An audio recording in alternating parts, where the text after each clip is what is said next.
A paz do Senhor, meus irmãos, tudo bem? Espero que estejam todos bem, com saúde e que Deus possa nessa tarde falar poderosamente com cada um de vocês. A pastora Rosinha me trouxe essa doce missão de trazer uma reflexão sobre aquilo que Deus tem falado comigo, tem falado ao meu coração nos últimos tempos. E o que veio muito forte ao meu coração é propósito, descobrir o nosso propósito. E nessas palavras que eu vou trazer agora para os irmãos, que eu tenho meditado dia e noite, com o objetivo de conhecer o meu propósito. Eu espero que isso possa também auxiliar os irmãos nessa caminhada. Amém? Vamos lá, vamos abrir nossas Bíblias no Salmo 139, versículo 16. Lá diz o seguinte: os teus olhos me viram a substância ainda informe, e no teu livro foram escritos todos os meus dias, cada um deles escrito e determinado, quando nem um deles havia ainda. Meus irmãos, esse versículo ele é extremamente profundo, né? Porque hoje nós somos aproximadamente 7 bilhões e 800 milhões de habitantes nessa terra toda, mas ainda assim nós somos exclusivos para Deus. Isso, meus irmãos, isso é onisciência, isso é onipotência, isso só Deus pode fazer. Nesse mesmo versículo, nós percebemos também que Deus estabeleceu um propósito para cada um de nós. Quando ele diz ali, cada um deles escrito e determinado. Cada um deles o quê? Cada um dos nossos dias, escrito e determinado antes mesmo da nossa existência. Nos dias de hoje nós vivemos um mundo repleto de contendas, confusões, iniquidade. A coisa está difícil, né? Você há de concordar comigo, a coisa está difícil. Mas eu acredito que isso tudo vem ocorrendo porque temos feito escolhas, irmãos, contrárias à vontade de Deus para as nossas vidas. Não sei se vocês já conseguiram imaginar como é que seria o mundo, quão harmonioso seria o nosso mundo se nós conseguíssemos viver isso aqui que está no Salmo 139, 16. Cada um dos nossos dias escrito e determinado por Deus. Meus irmãos, certamente nós teríamos dias muito, muito melhores. Então, meus irmãos, viver dentro do propósito de Deus primeiro que deveria ter sido ensinado para a gente dentro da nossa casa, né? Os nossos pais deviam ter essa cultura de trazer para nós a busca incessante pelo nosso propósito, né? Mas assim, não fica com raiva do seu pai se ele não fez isso, não se desespera, não é esse o objetivo. Seu pai é uma bênção na sua vida e você tem que honrar ele. Mas Deus, graças a Deus, ele é misericordioso com a gente. E então, ele em sua infinita misericórdia, ele nos permite encontrar o nosso propósito. Basta que a gente ore, que a gente medite e que a gente escute a voz dele. A gente precisa estar sensível à voz de Deus. Amém, meus irmãos? Jesus, figura mais excepcional da Bíblia, ele nos dá uma grande lição de propósito lá quando ele é interpelado por Pilatos. Isso está no livro de João, capítulo 18, versículo 37. Vamos ler aqui. Então lhes disse Pilatos: logo tu és rei? Respondeu Jesus: tu dizes que sou rei. Aí aqui vem a lição de propósito.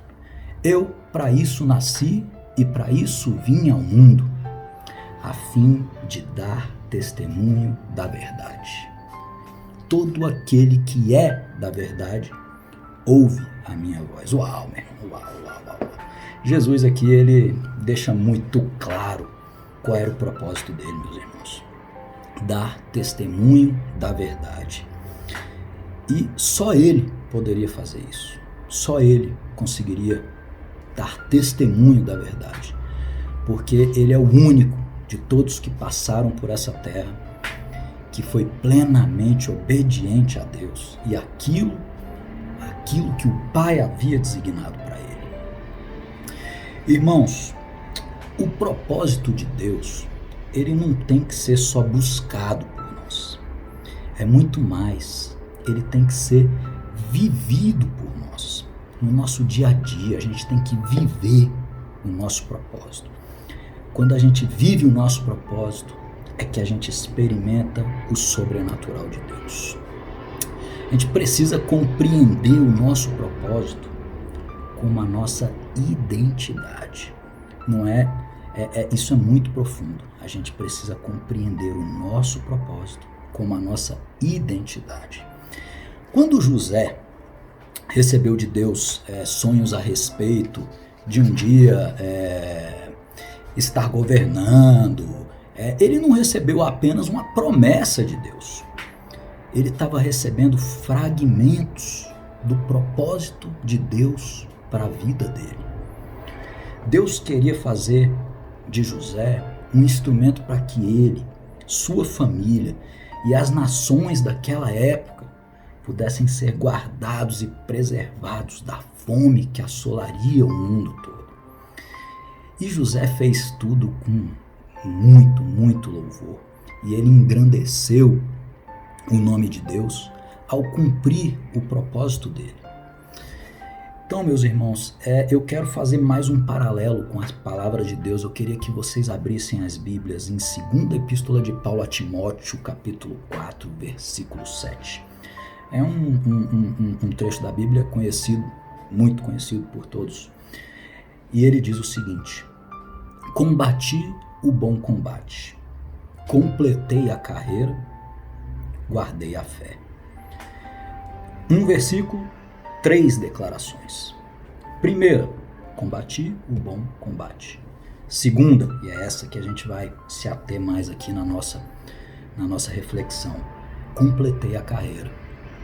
Terceira, guardei a fé. Meus irmãos, na minha concepção, quando Paulo fala em carreira, ele está se referindo a uma jornada, tá? Tudo bem, mas o que é jornada? Aí eu peguei o dicionário. Segundo o dicionário, jornada é um trajeto que se percorre. Agora, eu penso que a gente tem que sempre ler o versículo de 2 Timóteo 4, 7, alinhado com o que consta de Atos dos Apóstolos 20, 24, que é quando o apóstolo Paulo visita a Macedônia e a Grécia. Diz lá o seguinte: porém, em nada considero a vida preciosa para mim mesmo, contanto que complete a minha carreira e o ministério que recebi do Senhor Jesus para testemunhar o evangelho da graça de Deus. Mais uma vez aqui, meus irmãos, a gente vê que Paulo se refere a completar a carreira. Aqui em Atos dos Apóstolos, Paulo declara que a carreira está relacionada ao seu propósito, ao seu chamado. Então eu entendo que Paulo, quando fala em 2 Timóteo, completei a minha carreira, ele diz, eu vivi para cumprir o meu propósito, que segundo Atos dos Apóstolos era testemunhar o evangelho da verdade, é o que está escrito na Bíblia, ou em outras palavras, pregar o evangelho. Então completei a carreira também traz outra lição muito forte para nós. Torna claro que o nosso propósito ele irá evoluir conforme a clareza do que a gente possui, a clareza que você possui sobre as coisas. Ou seja, você vai caminhar no seu propósito, é uma espécie de montanha infinita, você vai caminhar, e sempre vai experimentar algo novo dentro do seu propósito nessa caminhada. Quando ele diz completei a carreira, ele manda a seguinte mensagem ao ouvinte do texto: você jamais descobrirá o seu propósito por inteiro, será uma jornada. Eu encontrei uma situação assim que eu acho que ilustra muito bem o que o apóstolo Paulo quis dizer para nós com isso. Acho que todos vocês, em algum momento da vida de vocês, já enfrentou uma grande neblina na estrada, assim, aquela neblina forte, né, que você tem dificuldade para enxergar à frente. E essa neblina é muito reflexiva para nós nesse momento, porque quando a gente anda sob a neblina, a gente enxerga à nossa frente 10, 5, 10, 20, 30 metros no máximo. Mas a gente anda quilômetros e quilômetros sob neblina. Concorda? E como é que a gente consegue então, se a gente só enxerga 30 metros no máximo, como é que a gente consegue andar quilômetros e quilômetros e quilômetros? É porque, meus irmãos, a cada metro que a gente desbrava sob neblina, um novo metro é iluminado. Assim, meus irmãos, também vai ser com o seu propósito. Às vezes nós vemos pessoas eloquentes, cheias de unção na nossa frente. Graças a Deus, na nossa igreja a gente tem várias pessoas, vários irmãos assim. Mas acreditem, até mesmo esses irmãos eloquentes, cheios da unção, eles a cada dia estão conhecendo um pouco mais do propósito deles. Que assim seja com a gente também, independente da nossa eloquência, que a gente possa cada dia conhecer um pouco mais o nosso propósito. Busquemos então em Deus qual é o nosso propósito, de forma incessante, pois como consta de Provérbios 19, 21, muitos são os planos no coração do homem, mas o que prevalece é o propósito do Senhor. Oremos também, meus irmãos, para que o ministério cristão Gileade também esteja sempre dentro dos propósitos do Senhor, para que se cumpra a palavra de Mateus 28, 19 e 20. Ide, portanto, fazei discípulos de todas as nações, batizando-os em nome do Pai, e do Filho e do Espírito Santo. Ou, noutras palavras, meu irmão, para que a gente tenha uma igreja saudável, levando um evangelho saudável, fidedigno a pessoas de fora da igreja, para que elas possam conhecer ao Pai, ao Filho e ao Espírito Santo verdadeiramente. Irmãos, a gente também precisa orar para que Deus nos mostre o nosso propósito dentro do ministério cristão Gileade. É o propósito que ele tem para cada um de nós dentro do ministério. Se nós tivermos dentro do propósito de Deus para a vida de cada um de nós, meus irmãos, nós vamos viver um romper na nossa igreja que vai ser algo sobrenatural. Não vamos ficar praticando ativismo religioso. Vamos viver aquilo que Deus preparou para nós. É a promessa de Jeremias 29:11. Porque sou eu quem conheço os planos que tenho para vocês, diz o Senhor, planos de fazê-los prosperar e não de lhes causar dano, planos de dar-lhes esperança e um futuro. Amém, meus irmãos? Agora, eu vou tentar aqui, dentro das minhas limitações, tornar as coisas assim um pouco mais práticas pra gente, tá? Porque a gente fala do propósito, mas como é que a gente encontra? Como é que a gente inicia algum procedimento para descobrir o nosso propósito? Eu assisti uma pregação do pastor Douglas Gonçalves. Ele é do Jesuscope, eu não sei se vocês conhecem. Se não conhecem, vão atrás, porque vai ser bênção para a vida de vocês. E eu achei a dinâmica dele assim, simplesmente espetacular. Eu espero que seja útil para todos vocês, amém? Primeiro, vocês vão pegar 2 folhas de papel. tá? Pode ser uma, você usa a frente e o verso, tudo bem, não tem problema.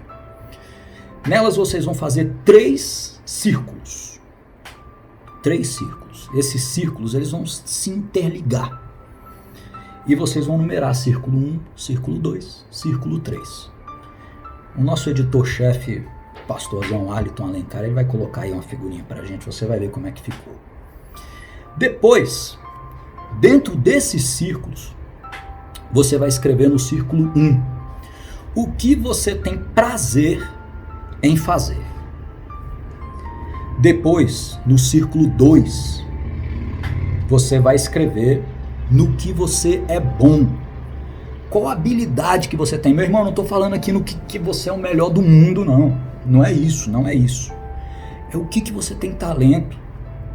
O que desde sempre, desde quando você era criança, adolescente, até nos dias de hoje, as pessoas falam, poxa, ele faz isso bem, ele toca bem, ele canta bem, ele escreve bem. Enfim, aquilo que você faz bem, você vai colocar no seu segundo círculo. No terceiro, você vai escrever aquilo que mais te incomoda no mundo, tá? Caramba, Guilherme, como assim? O que mais te incomoda no mundo? Cara, vamos pensar no seguinte. Se Deus viesse agora na sua frente e falasse assim, meu irmão, Guilherme, eu quero mudar uma coisa só no mundo. O que é que você ia pedir para ele? É isso. Essa é a coisa que mais te incomoda no mundo.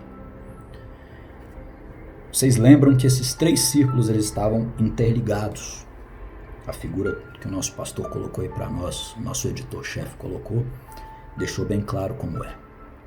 Então, vocês também perceberam que existe um ponto comum onde os 3 círculos se encontram.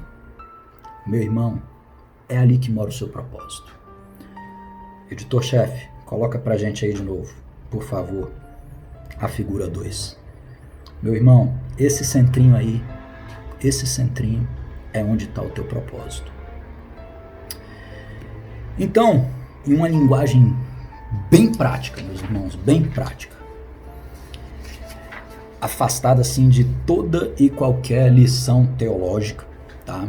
O propósito consiste em, através daquilo que você é bom, fazer aquilo que te dá prazer para resolver o problema que você enxerga no mundo. Eita glória, eita glória. Façam isso.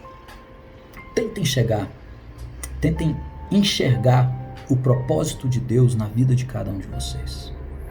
Quando nós enxergarmos esse propósito, vai ser algo fenomenal, sensacional, inesquecível, indescritível para todos nós. Eu vou trazer mais 2 exemplos aqui, dentro dessa ilustração que o nosso pastor Arlington colocou aí, dessas circunferências, tá? Pensa assim, no primeiro círculo, exemplificando, você pega um irmãozinho nosso assim que gosta de ensinar o evangelho, tá? No segundo círculo, a habilidade desse nosso irmão é com tecnologia, é com mídias sociais, é com comunicação social. No terceiro círculo, esse nosso irmão vai colocar que o que incomoda ele é a ignorância das pessoas com relação ao evangelho. Quando você pegar os 3 círculos e encontrar o meio, qual provavelmente vai ser o propósito desse nosso irmão? Ensinar o evangelho genuíno em plataformas digitais para pessoas que ignoram o evangelho, para tirar essas pessoas da ignorância. Olha que propósito lindo. Isso é para ilustrar para vocês, tá? Eu acho que vai ser válido. Tem um outro exemplo também. Pensa naquele nosso irmãozinho que ama música. Sobrou um dinheirinho no bolso dele, meu irmão, ele vai lá e pá, compra um equipamento novo, um instrumento novo, coisa do tipo. Esse irmão tem uma habilidade, e a habilidade dele é escrever. E a coisa que esse nosso irmão mais detesta no mundo é ver crianças sendo maltratadas, sendo abusadas por pessoas, por adultos maus. Cara, vamos aqui. Quantas pessoas que você conhece que amam cantar? Ah, eu amo cantar. Eu não tenho talento para cantar, é diferente. Mas eu amo cantar. E você deve conhecer uma infinidade de pessoas. Quantas pessoas que você conhece que tem facilidade em escrever? O buraco é um pouco mais embaixo aí, mas você conhece um irmãozinho que escreve bem, que tem uma habilidade em escrever. Quantos irmãos você conhece que repudiam ou repudiariam o abuso infantil? Cara, se é cristão, todos, né? Mas se você pegar os 3 círculos, quantos irmãos que você conhece que compõem músicas, usam a habilidade que ele tem, que é escrever, para fazer algo que ele gosta, que é cantar, para levar para as crianças a possibilidade de denunciar, de perceberem quando elas estão sendo objeto de maus tratos ou de abuso, e com isso denunciarem.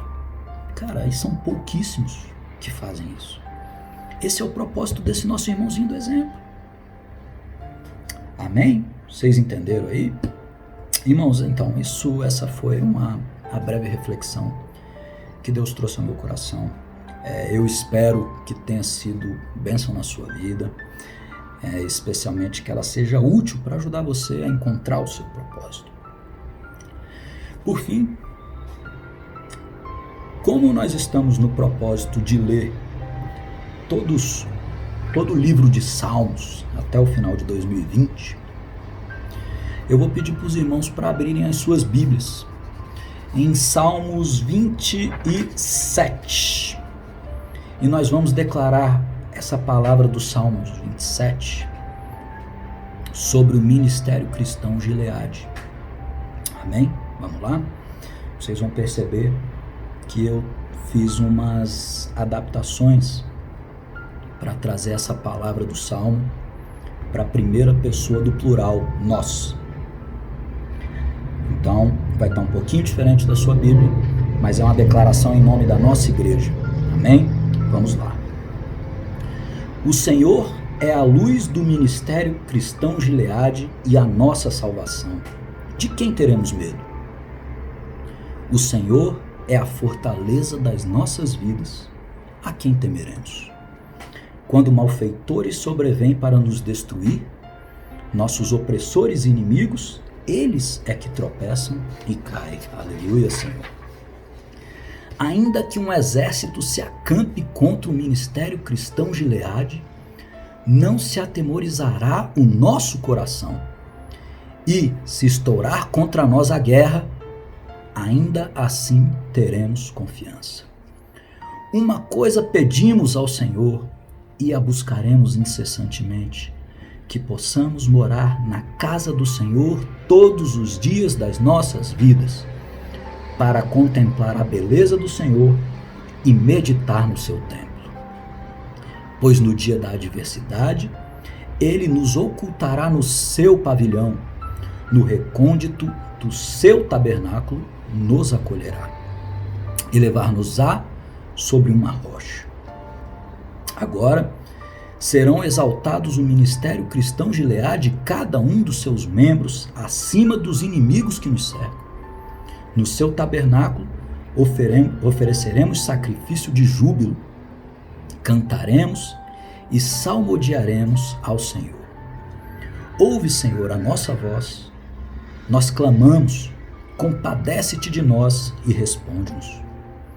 Ao nosso coração nos ocorre, buscai a minha presença, buscaremos, pois, Senhor, a tua presença. Não nos escondas, Senhor, a tua face, não rejeites com ira os teus servos.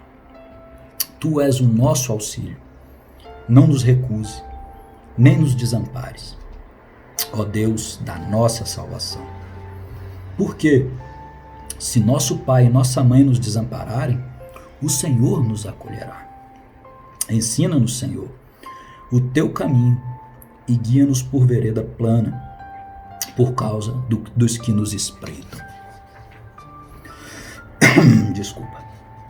Não nos deixes à vontade dos nossos adversários, pois contra nós se levantam falsas testemunhas e os que só respiram crueldade. Nós cremos que veremos a bondade do Senhor na terra dos viventes. Esperemos pelo Senhor, tenhamos bom ânimo e fortifique-nos o teu coração. Esperemos, pois, pelo Senhor. Amém? Meus irmãos, que Deus proporcione a cada um de vocês um domingo sensacional e espetacular.